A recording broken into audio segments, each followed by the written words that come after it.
It's Kyle here, and today I'll be reviewing episodes 3 and 4 of Obi-Wan Kenobi.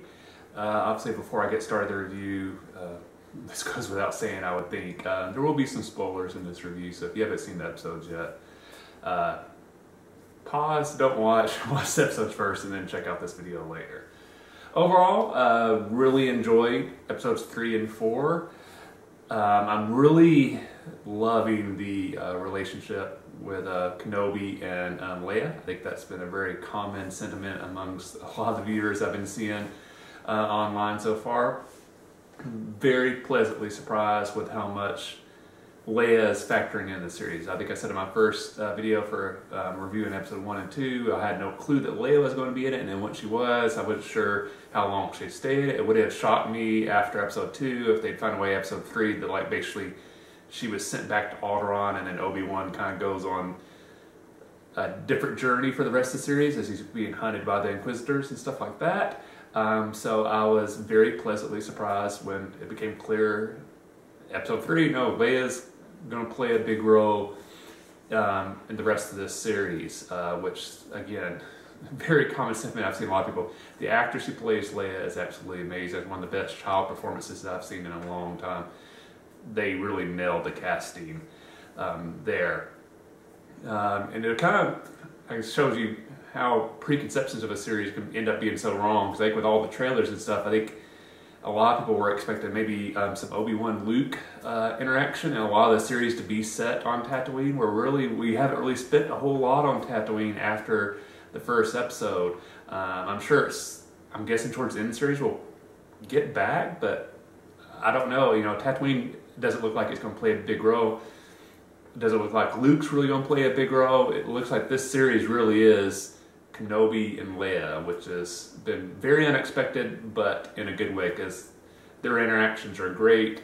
Obviously, Ewan McGregor is amazing. He's really nailing this performance. I'm really enjoying how to see his relationship with Leia is really kind of bringing him back to being a Jedi, bringing back that good side of him wanting to be willing to risk stuff to make a positive impact and to stand up to the dark side, and kind of reconnecting with his Jedi part of his personality, which he buried after the events of episode 3 and everything that went on with Anakin. So I'm really enjoying seeing that journey between those two characters, and I'm really excited to see where it goes for the remainder of this series.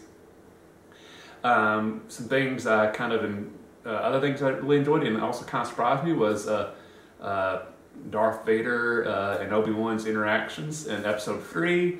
I was kind of surprised you did get a fight somewhat between the two and a little bit more one-on-one action. I thought, obviously I knew Darth Vader / Anakin was going to play heavily in the series.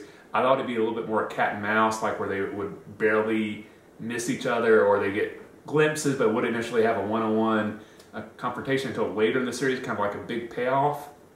So I was very surprised when episode 3 you get that interaction, you get a conversation, you get a little bit of a fight. Obi-Wan is not really in fighting shape yet, but you get that confrontation, and so that part kind of surprised me, but I still enjoyed how they did it. I found it very intriguing and interesting, and kind of see Anakin / Vader's anger come out towards Obi-Wan and how much he still blames him for how everything transpired, and how that event has so traumatized Obi-Wan that he's at this point not able to stand up to Vader.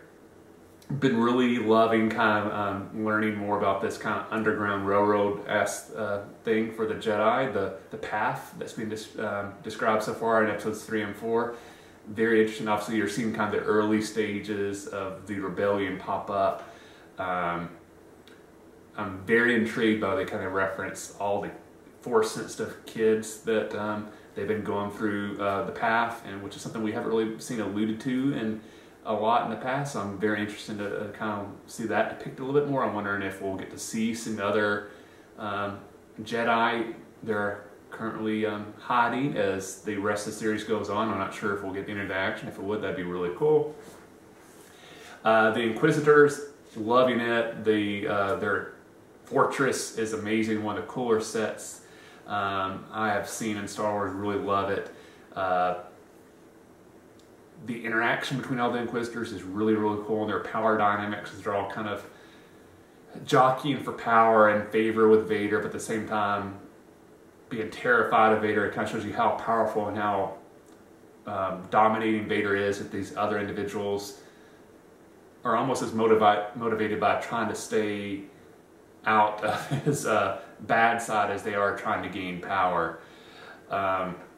Really enjoying that. One little small thing I kind of thought of in episode 4 when Obi-Wan and Leia are making their getaway and it's revealed that they have a tracker on them, is that how often that happens in Star Wars, and yet anytime somebody escapes in Star Wars, they just never look for a tracker. Some company needs to create a really good bug sweeping device for people in the Star Wars universe, because it's something it never occurs to them, like, oh, somebody might have put a tracker on us when we just escaped. So I did find that a little funny, but you know, that's Star Wars for you. I'm very interested to see how this plays out. You know, the series is obviously almost over. It's a very short series, so I'm assuming we're going to have another big confrontation between Obi-Wan and Vader. I'm assuming at some point we'll get back to Alderaan. I would assume so, but maybe not. I would love to see more stuff on Alderaan.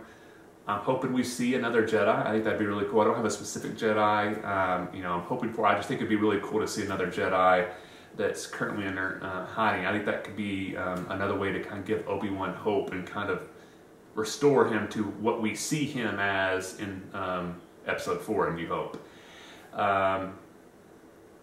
I'm very interested to see, do we see the Grand Inquisitor come back? I know obviously that's a big thing a lot of people that were confused about. Obviously he appears in Rebels, but then he seemed like he was killed early on, but is he really dead, or is he just, you know, severely injured and under treatment? So I'm if I had to place a bet, it wouldn't surprise me in the next couple episodes if you might see him come back and reclaim his power, and maybe that will be involved in how Obi-Wan is able to get away.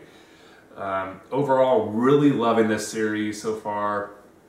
I'm already dreading it being over because I'm enjoying it so much. I love seeing Obi-Wan, and I'm already kind of preemptively getting sad that we know, like, all right, this run's wrapping up and this will be the end of it. But I'm enjoying that we did get this series and that you and Gregor agreed to come back to do this, because I've been loving it so much. So let me know in the comment section below, what has been your favorite part of Kenobi so far?